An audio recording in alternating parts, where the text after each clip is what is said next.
Hello বন্ধুরা, all form YouTube চ্যানেলে আপনাদেরকে স্বাগত। আজকে একটা নতুন ভিডিও নিয়ে চলে এসেছি। আপনাদের মধ্যে অনেকেই প্রশ্ন করছেন যে আপনাদের কাছে যে পুরনো কয়েন আছে সেই সমস্ত কয়েন আপনি দেখে কি করে বুঝতে পারবেন যে সেই কয়েনের প্রাইস কত।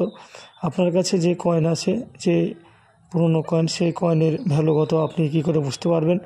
এবং এই ভিডিওতে আজকে আমি জানাবো আপনাদেরকে যে দুটি উপায়ের মাধ্যমে আপনি আপনার কাছে যে কয়েন আছে সেই কয়েনের ভ্যালু সম্পর্কে জানতে পারবেন।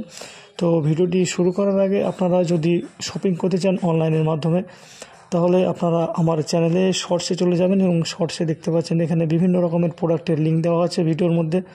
সেই সমস্ত লিঙ্কে ক্লিক করলে আপনারা সেখান থেকে লিঙ্কে ক্লিক করে যদি অর্ডার করেন তাহলে সেখান থেকে আপনারা ডিসকাউন্ট পেয়ে যাবেন। তো চলুন এবার ভিডিওতে চলে যাওয়া যাক।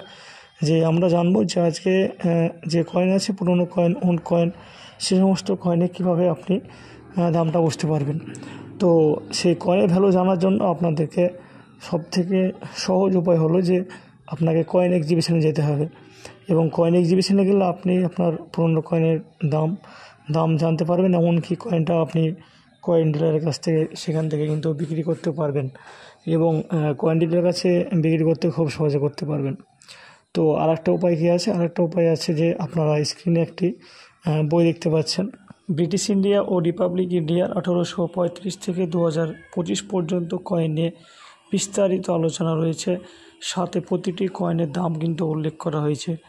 ব্রিটিশ ইন্ডিয়া থেকে শুরু করে আধুনিক ভারত পর্যন্ত সমস্ত কয়েনের ইতিহাস এবং সাংস্কৃতিক গুরুত্ব সমস্ত কিছু এই বইটিতে আছে।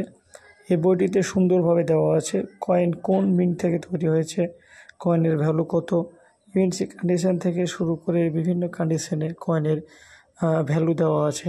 তাই আপনারা যারা বইটি নিতে চান, ডেসক্রিপশানে লিঙ্ক দিয়ে দেবো, সেখান থেকে ক্লিক করে আপনারা নিতে পারেন। তো আশা করছি ভিডিওটি ভালো লেগেছে। আপনাদের কাছে কী কয়েন আছে কমেন্টে অবশ্যই জানান। আর ভিডিওটি ভালো লাগলে অবশ্যই লাইক করবেন। আর হ্যাঁ, চ্যানেলে নতুন হলে অবশ্যই চ্যানেলটিকে সাবস্ক্রাইব করে আমাদের সঙ্গে থাকবেন।